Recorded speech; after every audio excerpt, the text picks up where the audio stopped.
Real story. Sanjay एक बहादुर फौजी अफसर था, लेकिन उसकी टांग में चोट की वजह से उसने फौज छोड़ दी थी। वो वापस अपने आबाई शहर मिजोरम में रहने लगा।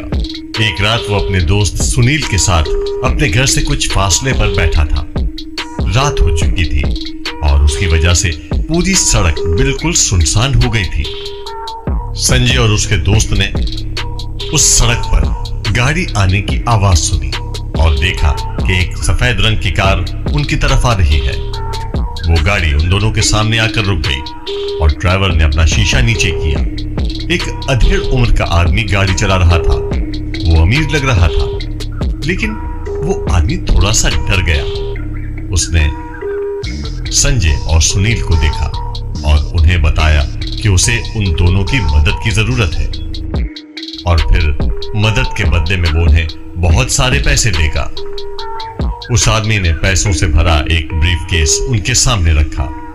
इस पर संजय और सुनील बहुत खुश हुए और उन्होंने बगैर सोचे समझे उस आदमी की मदद के लिए हाँ कर दी।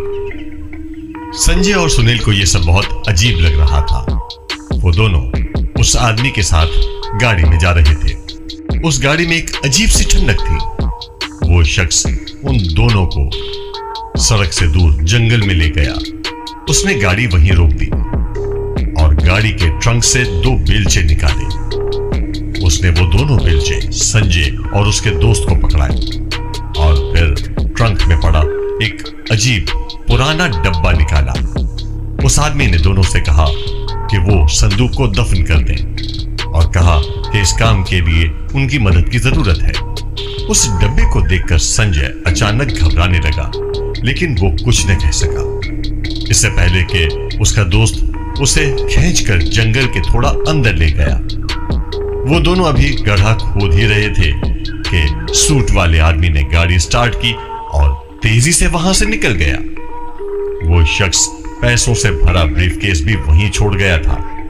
उसे इस तरह भागते देखकर संजय अब डरने लगा। उसने अपने दोस्त को चलने के लिए कहा, लेकिन अब उसका दोस्त वो डब्बा खोलना चाहता था। इस बात पर संजय और उसके दोस्त में झगड़ा हो गया और संजय उसके बगैर अपने घर वापस चला गया। संजय के जाने के बाद उसका दोस्त भी डरने लगा। सुनील वीरान जंगल में अकेला खड़ा था।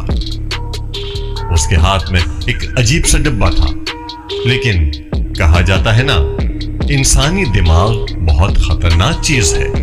आखिर उसने वो डब्बा खोला। उस डब्बे में बहुत सी अजीबोगरीब चीजें पड़ी थी।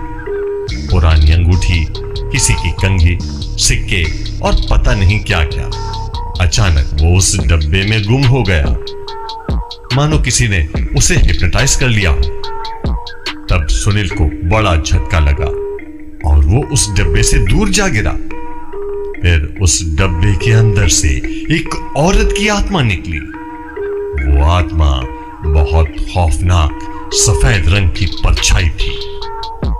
वो सीधा जाकर सुनील में जम हो गई। दूसरी तरफ संजय बेचैनी में अपने घर पहुंच गया, मगर जाते ही उसने इंटरनेट पर उस बॉक्स के बारे में तहकीकात शुरू कर दी।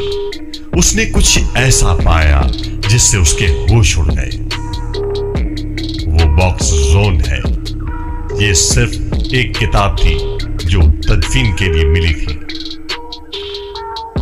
एक खाना जिसमें उस मजहब के कुछ लोग खौफनाक आत्माओं को कैद करते थे ताकि वो किसी को नुकसान न पहुंचा सके। वो एक ऐसा डब्बा था जो एक बार किसी शख्स के हाथ चढ़ जाता, जब तक वो उसकी जान न ले ले उसका पीछा करना बंद नहीं करता। ये पढ़कर संजय फौरन अपने दोस्त सुनील को बचाने के लिए जंगल की तरफ भागा, लेकिन तब तक बहुत देर हो चुकी थी। संजय का दोस्त उस बॉक्स के साथ तस्वीर बना रहा था। बिल्कुल एक बदरूह की तरह नजर आ रहा था और ऐसा ही बर्ताव कर रहा था। उसकी आंखें सफेद हो चुकी थीं और चेहरे पर रगें नुमाया थी। संजय को देखते ही वो जोर से चीखा और बेहोश होकर गिर पड़ा। जैसे ही वो बेहोश हुआ, उसके पास पड़ा बॉक्स खुद ब खुद बंद हो गया। ये देखकर संजय अपने बेहोश दोस्त के पास पहुंचा, लेकिन उसकी नब्ज बंद हो चुकी थी। उसका इंतकाल हो चुका था। इस हादसे के बाद संजय को इतना गहरा सदमा लगा कि वो कई माह तक बीमार रहा। जब वो सेहतयाब हुआ तो उसने अपने शहर को हमेशा के लिए छोड़ दिया और उस डब्बे को कभी नहीं भूला।